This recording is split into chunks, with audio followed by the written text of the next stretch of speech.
नीरा ATM. रंगापुरम गांव में एक दारू की दुकान थी। उसमें ताड़ी सिंधी की दारू मिलती थी। उस दुकान के मालिक का नाम था कल्लू। वो बूढ़ा था। उसके पास ताड़ी और सिंदोली के पेड़ का खेत था। वो रोज उन पेड़ पर चढ़कर ताड़ी और सिंधी निकालता था और अपने दुकान में लाकर बेचता था। लोग वहां पर आकर पीकर नशे में घूमते रहते थे। कल्लू को पत्नी और एक लड़का था। लड़का बहुत होशियार था। उसका नाम मनोज था। वो रिपेयरिंग का काम करता था। उसकी रिपेयरिंग की शॉप थी। उस दुकान में वो खराब हुई इलेक्ट्रॉनिक वस्तुओं को सुधारता था। कल्लू बूढ़ा होने के कारण उसे अब पेड़ पर चढ़ने से तकलीफ होती थी। कमर के दर्द से परेशान होता था।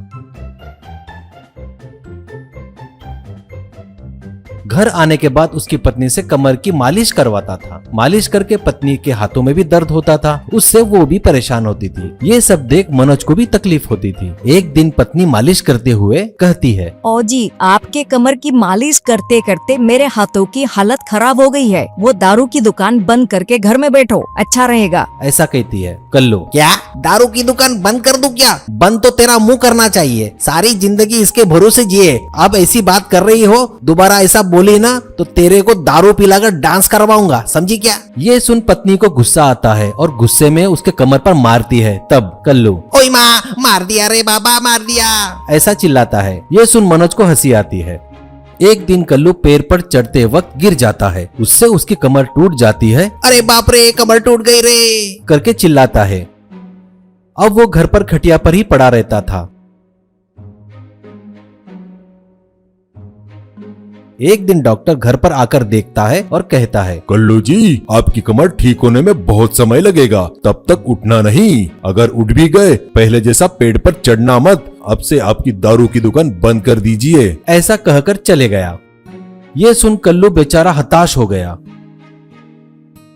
अब वो खटिया पर पड़े पड़े ही अपनी दुकान को याद करता था। क्या दारू की दुकान बंद कर दूं? क्या करूं मैं? दारू की दुकान बंद कर दूं क्या? ऐसा नींद में बड़बड़ाने लगा। खाना खाने को दिए तो नहीं खाता करके बोलता था। दवाइयाँ दिए तो वो भी नहीं खाता था। ये देख पत्नी, क्यों जी, खाना नहीं खाओगे, दवाइयाँ नहीं खाओगे तो ठीक कैसे होगे? तुम पागल हो गए हो क्या? कल्लू, हाँ, मैं पागल हो गया हूँ। मैं दुकान नहीं चला रहा हूँ, इसलिए मुझे तकलीफ हो रही है। ये अपन लोग का काम है दारू बेचना। ये सोच सोच कर मुझे खाने की इच्छा नहीं हो रही है। दवाइयाँ खाने की भी इच्छा नहीं हो रही है। मैं क्या करूँ? कहता है मनोज। पिताजी, आप चिंता ना करें, आपकी कमर ठीक होते तक आपके लिए एक नीरा एटीएम बना देता हूँ मैं। अब आपको पेड़ पर चढ़ने की जरूरत नहीं। ताड़ी और सिंधी लाकर उस मशीन में डालेंगे ना तो बस वो मशीन सबको दारू देगी। एक बोतल इतने का है करके बेचो, नीरा एटीएम मशीन में पैसे डालेंगे तो दारू देगी। ऐसा बनाऊंगा मैं। और हाँ, अब से ताड़ी और सिंधी लाने की जिम्मेदारी मेरी। अब से ये सोचना छोड़कर अच्छा खाना खाओ और दवाइयाँ खाओ। इन बातों से उसके पिताजी में हिम्मत आती है और वो खाना खाकर दवाइयाँ भी खाने लगता है। कुछ दिनों बाद उसकी कमर ठीक हो जाती है। वो उठकर खड़ा हो गया। तब मनोज नीरा एटीएम बनाकर दारू की दुकान में रखता है।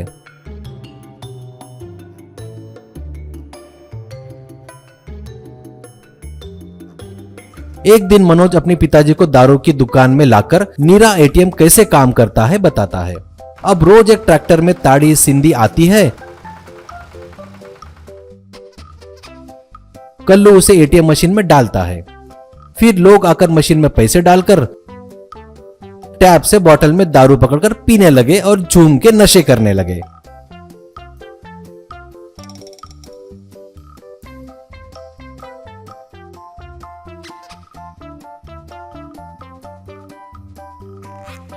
ये देख कल्लू अपने लड़के को, कल्लू, शाबाश बेटा, मेरी इच्छा पूरी करने के लिए तुझे बहुत बहुत धन्यवाद। मनोज, पिताजी हमेशा खुश रहे ऐसा हर लड़का सोचता है। मैं भी वैसा ही सोचता हूँ। मेरे पिताजी अच्छे से खुश रहे, बस मुझे और क्या चाहिए। आपकी खुशी में ही मेरी खुशी है पिताजी, ऐसा कहता है।